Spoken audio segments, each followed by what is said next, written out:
Hey guys, Green Valor, and it's time for my podcast because it's Friday and there's still a bit of light out. I have not gone to the gym yet, but I will in a moment. I didn't even prepare some topics I wanted to discuss.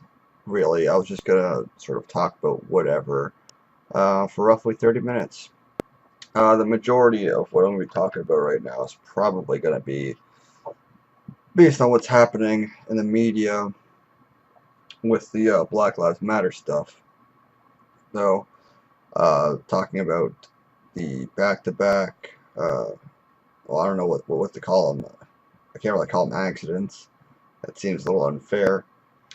The deaths of two black men within police custody. Well, not custody, more. They were detained by cops and then shot unjustly. I suppose would be the closest reference to that. And then, of course, the events that followed, which were the shootings of what uh, it's anywhere from 3 to 5 cops dead. I'm pretty sure it's 5 though, from what I've gathered from all the news outlets and media. Uh, I think there are 5 confirmed deaths and 7 injuries among the cops shot at. And just to be clear, the Black Lives Matter folks have condemned the attack. They do not condone the actions and have spoken openly about it.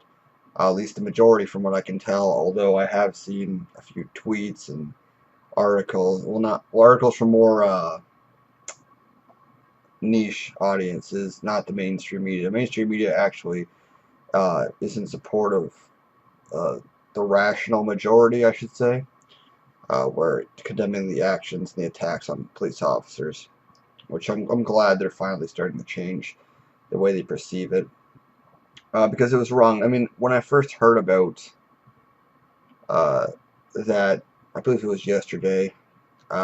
Just got back from hanging out with my buddy, and I heard about that, and I was a little ticked off, actually. I was pissed off. I had to calm down a little bit because I was thinking pretty irrationally. I got mad. Of course, the first thing I go to is Facebook, which is the last place you should go to when you see something like that, because you make a ridiculous post and irrational. And I don't know. I mean, I didn't know how to respond to it. I really didn't. And people can argue, "Oh, you're in Canada. What do you have to say?" Well, we just don't have this kind of shit happening in Canada. And I really don't think it has to do with uh, gun laws. Maybe it has to do with carry laws. But let's be honest here. If someone saw this guy carrying around the AR-15, they would have been like, all right, why has this guy got an AR-15? They would have pulled him over. Like, it has nothing to do with carry licenses. Because if you're carrying around an assault rifle, cops are going to have questions for you, okay? And it's like in Canada, you're technically allowed to have a bladed weapon on you as long as it's not concealed. And there are certain restrictions on it, and it has to meet a certain requirement. But technically speaking, you can have a blade on you in Canada as long as it meets these certain requirements, as long as it's a legal blade and it's not, a pocket knife or something like that expands out like a switchblade or anything like that. You can carry it around like I can carry this knife around here, and nothing about this blade is illegal. I mean, it's actually a functional blade. This pointed end here, I know you guys listening on SoundCloud won't be able to see this, but it's got a pointed end on the end for smashing a window open. That's in case of an emergency, so you can get out of your fucking car. This part here is actually a blade you take and you run across your seatbelt to get out in a case of an emergency. And of course, the blade itself, which is just a steel blade and this is just, it's not carbon, it's just black. It's just painted black.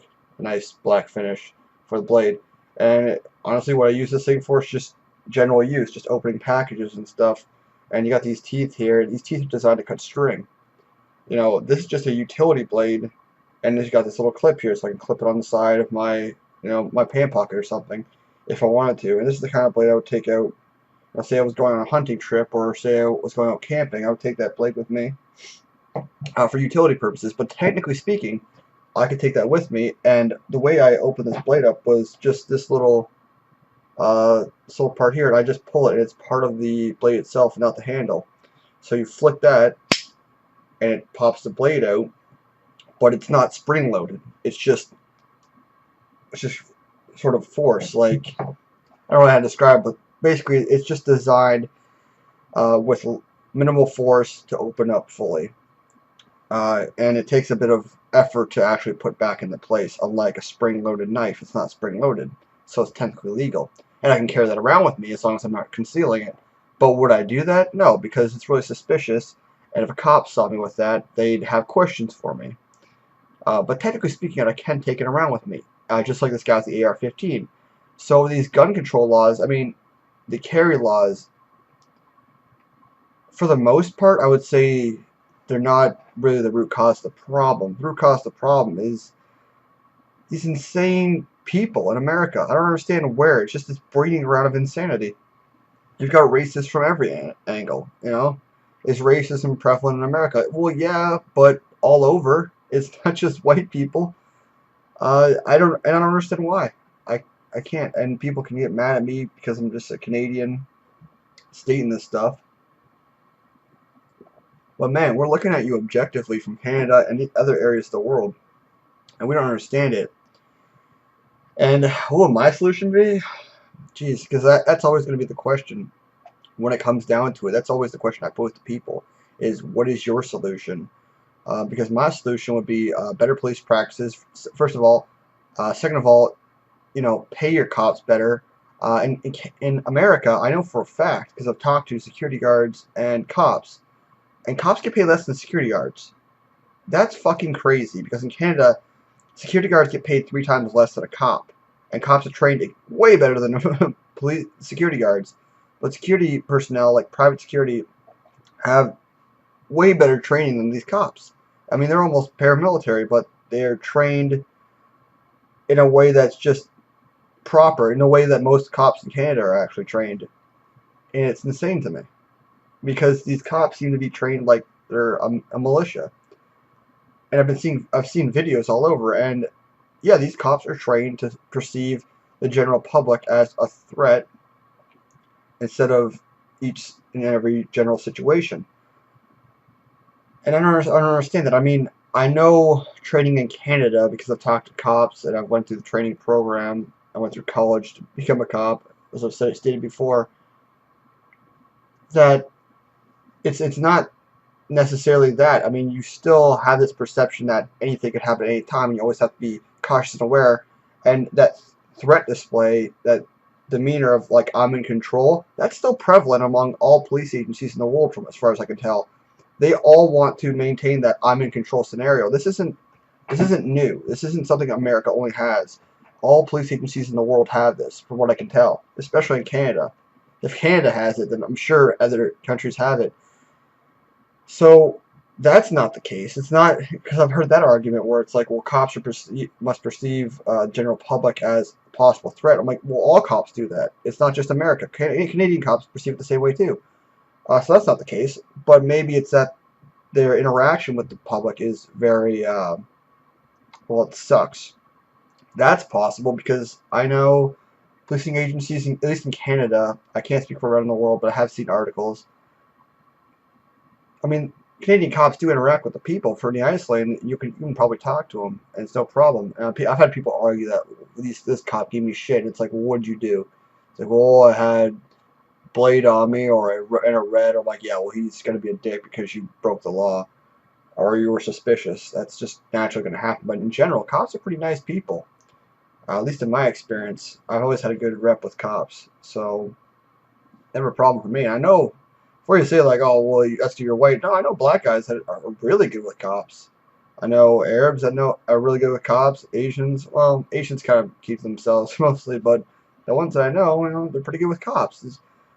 The people I associate with are generally nice people, and I think that's the delineation. Like if you hang around people that are shitty with cops, cops might not treat you as well because they associate you with those people. And this is probably what the podcast is all going to be about this time. To be honest with you, talking about the events that happened and the dissection of this. I definitely have a problem with the way guns are handled in the States. Like, in Canada, yeah, it's more difficult to get a firearm, but I don't think it's a matter of the difficulty. I think it's a matter of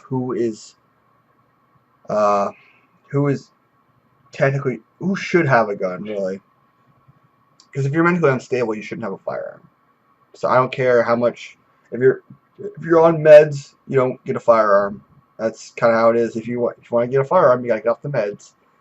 And in America, if that was the case, nobody would have a firearm because everybody's on shit. You know, fucking Adderall. Oh my, hold on, this dog's fucking pissing me off. Things barking all the goddamn time. But in Canada, it's very difficult to get a firearm because you have to go through licensing and then just to get the firearm and get the, the certification to hold it, and then there are only certain areas you can take it out to. It doesn't seem very viable to have a firearm in Canada, I guess I would say. Certainly, if you wanted one for protection in your household, and by the way, you would be justified in using it in your house to defend yourself. Just so you know, there are cases where that's happened. It's case law now where if you use a firearm to defend your home or people in your house in Canada, you are protected by the law. Like that is okay to do. If someone breaks your house, you can shoot them with the firearm you have in your house, as long as you have your license, as long as you have certification for the gun, as long as you have the paperwork for it. You can shoot them with your gun to defend your house. But I mean, I would encourage you to go. Listen, have a gun. Stop. I will shoot you before you shoot him, just so you can try and get around that scenario. And the court case that will obviously happen afterwards. But you are entitled to do that in Canada. Now it'd be you definitely have to go to court for it, but you probably get away with it. And so, but the carry license, we don't have those. We don't have conceal and carry licenses, and that really just that wording really fucks with me. The conceal and carry, because you can't conceal any weapon in Canada. You're not allowed to have a concealed weapon on you. And I think that's really where the delineation is, because if you took away the conceal aspect of that, where you couldn't, you had to have an open weapon with you. Technically, you're still allowed to have it in America, but would you take it out if you could not conceal it? Is the question. Because a lot of the time, it's these gangs that conceal firearms and wherever on their body, and they may have a license for them. They may have a conceal and carry, so they can technically take it out with them. But if they took away the concealed aspect of it, where you had to just carry the gun, the firearm, like I think a lot less people would be carrying firearms around. But that's just my opinion. Because at least in Canada, I mean, for a fact you're not allowed to conceal a knife, but you can take the knife around with you. But people don't do it. And the number of people that have a firearm on them in America they've done enough polls. It's pretty insane.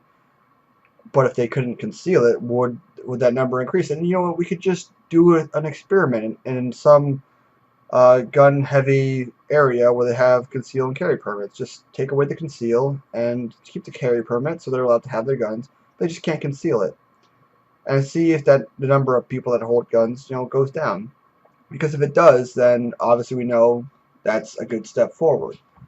Taking more guns off the street, because people are less inclined to hold firearms if they know they're going to get questioned for it. That's just my opinion. It's my thoughts on this. The podcast is, once again, like I said, it's going to be a lot of this. Um, Yesterday, what? Oh my God, fucking. All right, hold on. Let's check this dog out.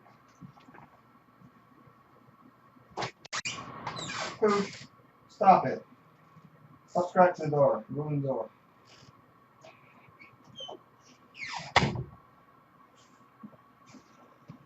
Oh. Yeah, sorry, I had to go away for a moment. Yeah, like I don't even know what the fuck I was talking about. I was talking about the gym, that's right. So today's supposed to be leg day. I'll probably go after. What time is it? 7:09. I still have about 3 hours. I can make it down to the gym. So I'll finish that. Finish the podcast. Upload it, and maybe I'll just do this and get ready to go to the gym. And then I'll upload it afterwards when I get home. But that's what I want to talk about. And I've heard some shitty arguments when it comes to this case with the police and the Black Lives Matter people. An argument one buddy gave me was, well, oh, you mean You mean when the guy shot 5 cops because the one black guy got killed? Oh, you mean that case when I brought it up? And I'm like, oh yeah, well, let's apply that, relatively. Let's apply that across the board, your logic. So we can justify killing 5 cops because one black man was killed. How many Muslims do we get to exterminate for Orlando? Roughly 250 now, right? Because about 50 people were killed. So roughly 250 Muslims get to kill now, right? Because of Orlando. That's how that works. How many white people get killed every time we get a radical ex KKK or fucking Westboro Baptist member? How many whites do we get to kill for those? No, how many whites were in that when were in those churches, right? How many how many whites are we gonna kill for every black man killed? You know what? How many black people do we get to kill for every white man they've killed? Because I looked at the federal statistics, and the number of black men killing white men is pretty fucking high. The number of cops that get killed due to gang violence, and well, almost exclusively gang violence, is pretty high in America. Approximately, what, 40 cops in America die every year from just on the duty? And that's not from old age. That's on duty. So 40 cops just gone every year in America. That's ridiculous. That never happens in Canada. So we get to kill 40 gang members. No, we get to kill 40 times 5, 80, 160. So we got 200 gang members that we can just drag out in the street and murder.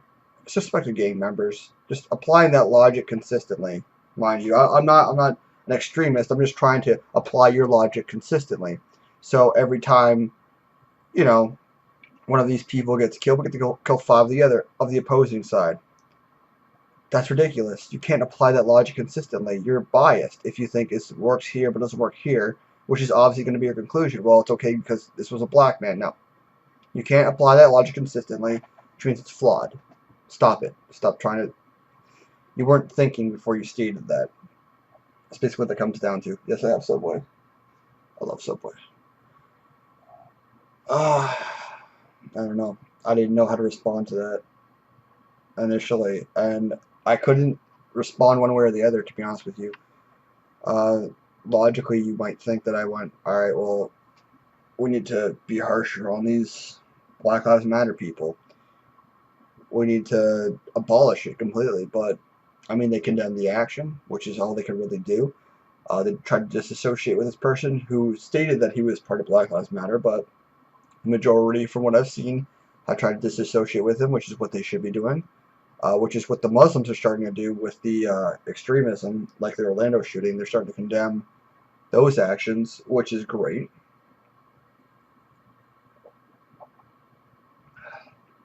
And it's what I stated a long time ago. If these groups of people want to be taken seriously and want to be viewed as non-terrorist organizations, non-hate movements, they have to condemn the actions of the radicals.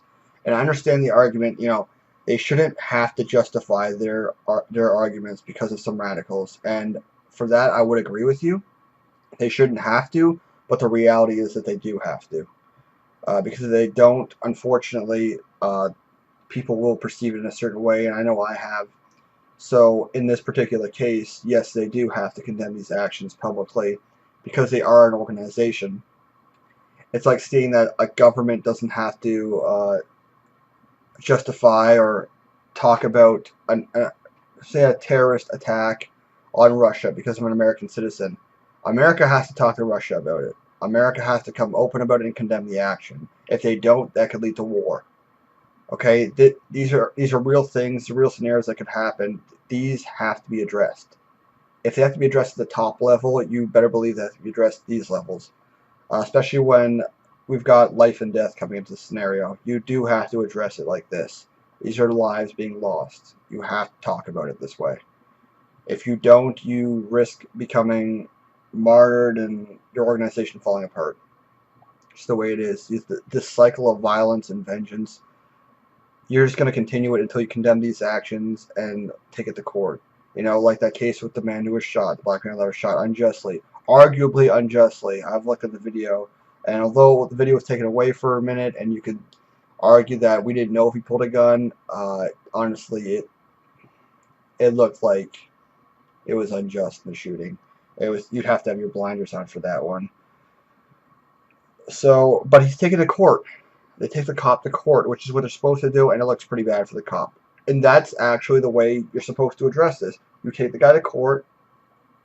You have him, detained for the time period, stripped of his, title, probably put to prison for a bit, if that. I don't really know if that, because it's kind of a gray area. Because if we're gonna send cops to prison every time they shoot someone or risk them going to jail, there's already, I know at least in Canada, there's a lot of fear of going to court for cops. So I'm not sure if they'll go that far. Uh, but certainly he needs to get something done. It's an unfortunate scenario, and this is what I'm going to talk about this podcast. Unfortunately, I don't have all the time in the world. The sun's setting down. Looks like it's going to rain again. That's a wasp, which I don't want. It rained yesterday. I was supposed to go out and do some stuff, but couldn't do my walk because it was raining. It just really unfortunate times. Oh, what am I doing? Drinking Red Bull. I don't even know what to talk about anymore. I did cover a lot of subjects. Donald Trump is not in the news this week, which is so I can't talk about him. I can't really talk about gains. I mean,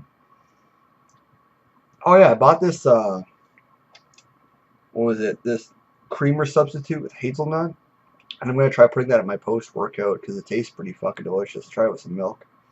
It was really good. So I'll probably put a bit of that in my post workout, and it makes the taste a lot better. It's just, you can pick it up at like any grocery store. It's in the milk section. I saw it on a YouTube channel, and this guy was putting it in his post-workout and his pre-workout. So I decided to try it, and it was pretty good. So I'll probably start putting that in my post-workout. Maybe my pre-workout, because the creatine is pretty heavy, and I haven't really found a good flavor substitute for it. For the pre-workout, because the creatine is just so bitter. Creatine is just, it's literally like baking soda. Where beta-alanine has sort of a citrusy flavor. For whatever reason, tastes a lot like sugar, actually. The creatine tastes like literal baking soda. So I need to find something that just destroys that flavor so I don't have to taste that. I mean, lately I've just been literally taking scoops of creatine and shoving it down my throat instead of making the drink, because I don't feel like swallowing that all. I'd rather just take the scoops whole like that. That's what I've been doing with the beta-alanine too. I'd rather do it that way. Oh my god. I can't believe all this shit that's happened. Just in 2 days alone. Oh yeah, so I was gonna make a video about this. In fact, I did make a video. I just didn't upload it. There was that Pride Parade in Toronto I talked about with Trudeau and all them gay folk going out in Toronto. I talked about that with Trudeau's Gay for Pay video. I talked about he was going to attend that this year, and he did. And what happened was a bunch of Black Lives Matter folk came out and started talking about, I don't know, black people mattering. I don't understand. Like, I find it pretty ridiculous they come to Canada and start protesting and talking about this. And it's like, man, we don't kill black people in Canada. We don't even, our cops don't shoot black people for the sake of shooting black people in Canada. That doesn't happen. This is an exclusively American thing. Like, we don't do this. Why are you here? And I guess they did this in London too, at some event. I read an article, but I'm dumbfounded because I'm like, not only did you disrupt the Pride Festival, which is the LGBTQVWX Alphabet Brigade, but it was just pointless. Like, I don't know why you're here. Go to America. America wants you. America needs you. America gives a shit. Canada doesn't care. I'll be honest with you. Canada's really confused, actually, from the perception. They're actually just really confused on why they did this. And then they come out and they go, we don't want cops in the Pride Festival. I'm like, well, that doesn't make any sense. And then in the article, there was a gay cop who was in the Pride Festival in full uniform, pretty ticked off with the Black Lives Matter people, because it's like, oh, what, you're saying I can't be in the Pride Festival? I'm gay and a cop, right? Because in Canada, we're so progressive, we have gay cops, just so you know. That's how, just virtue signaling, we're so progressive in Canada. Come on. It's current year. But, yeah, I find it just kind of hilarious. I don't know. I mean, the reason we have cops at the Pride Festival is because there was a time in history where we had these gay pride parades, and the gays were actually getting attacked. So what we did was we put cops in the festivals to protect the gays during these festivals, and that's the purpose of the cops. And now it doesn't happen anymore, but it's sort of a tradition. And and honestly, in all floats and events, uh, all parades like this, we do actually have cops in there just to protect the people and prevent disruption. And it's just a normal thing in Canada. We just do that. And for these Black Lives Matter folk to come out and protest the cops being there kind of pisses me off, because who's going to protect these people if shit goes down? And I'm not saying people would necessarily attack the gays, but in any of these parade scenarios, it is possible that there could be a terrorist attack. Yes, that has happened before. There could be just some radical that comes out and attacks them, and that has happened before, not necessarily in the gay pride thing, but in other festivals. That is a possibility, and that's why the cops are there, to protect those people during the events and make sure everything goes smoothly. And really, it's also to build up the presentation of police. It's to make them look a lot better than they are. Uh, Police do a lot of things for public image, and I think that's a very positive thing. I think they need to keep doing that, especially in Canada. I believe the American police were to do that a little bit more, they might help their presentation a bit better. I believe the media coverage was better for that, because I do believe they actually do those things. I just don't think the media covers it very well. Where here in Canada, they cover it really well in our media, that cops are, a good people, a good force. They cover that pretty well. I don't think they covered that well in America, and they really should bring those out to help the public image of police officers in America. In Canada, I think we just do it better. To be quite honest with you, I honestly do think we should just do it better.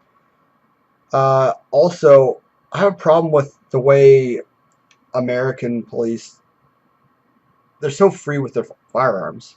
It's insane. That never happens. So in Windsor, which is right by my town, I go there all the time because it's that close. The mall's there. There's literally nothing in my white suburban town of LaSalle. Like it's just dead.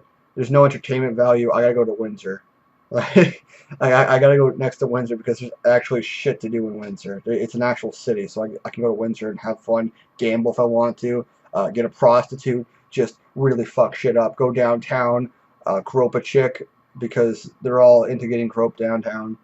If you don't believe me, you should definitely visit downtown. And just, I can do whatever in Windsor. It's a nice place. It's fun. I hated it for a while when I was a kid because I heard about all this crime in there, but it's actually not too bad.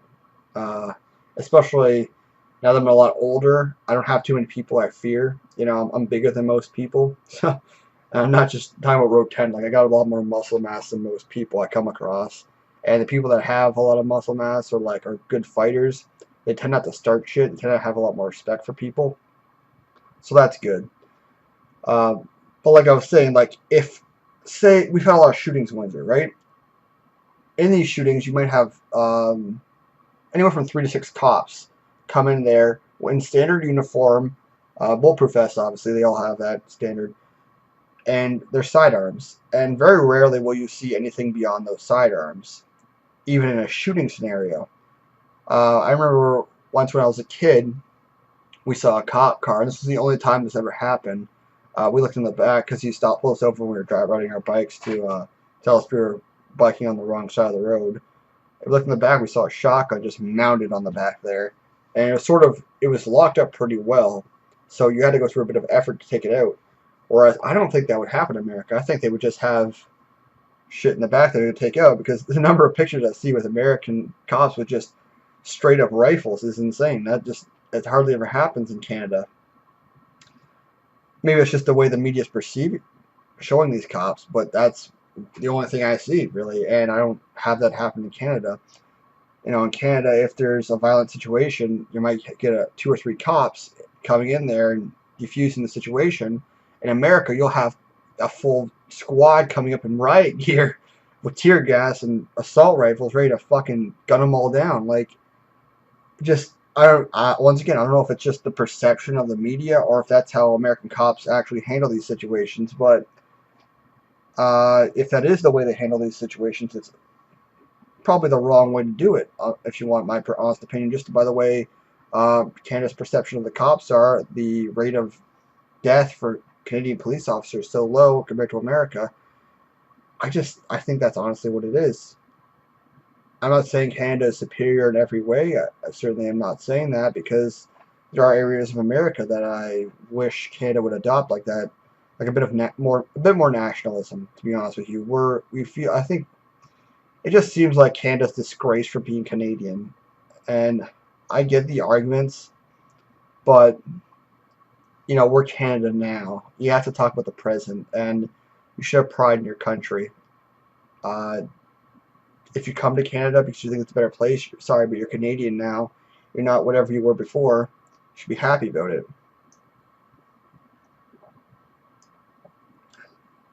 By the way, I don't see that with most. I see that with mostly those that come from other countries that are on welfare or a lower class. I've seen those come from other countries who become doctors, or who are especially business owners, who are very happy to talk to me and tell me about their country. Most of them from India or from Pakistan, and they tell me about their country, and they're very happy to talk to me because they're a business owner, right? They want me to spend money at their place, but they're happy to live in Canada, and they're happy to call themselves Canadian. And I noticed that there's a big difference between those in the middle class and those in the lower class. And I believe the way to alleviate this problem we're seeing, where there's not enough nationalism within people that are coming in from outside countries, is to help them reach the middle class, help really most Canadians reach the middle class, because it's not just America, it's everywhere in the West where we're seeing a bigger gap between the lower and the upper class, or the middle classes it's just going away. I think we need to fix that and bring the lower class a lot closer to middle class. At least a livable scenario, a livable outcome. Just my thoughts. So this podcast has been going on for over 30 minutes. I'll probably wrap it up soon, especially because it's getting dark. I can already see the video getting very grainy, which is an indicator that it's getting too dark, and I don't have enough light in my room to keep it to keep it from going there. So I'm probably gonna go to the gym in a minute. I hear thunder.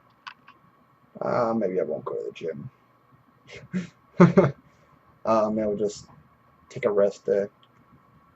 So that's all I have to talk about today.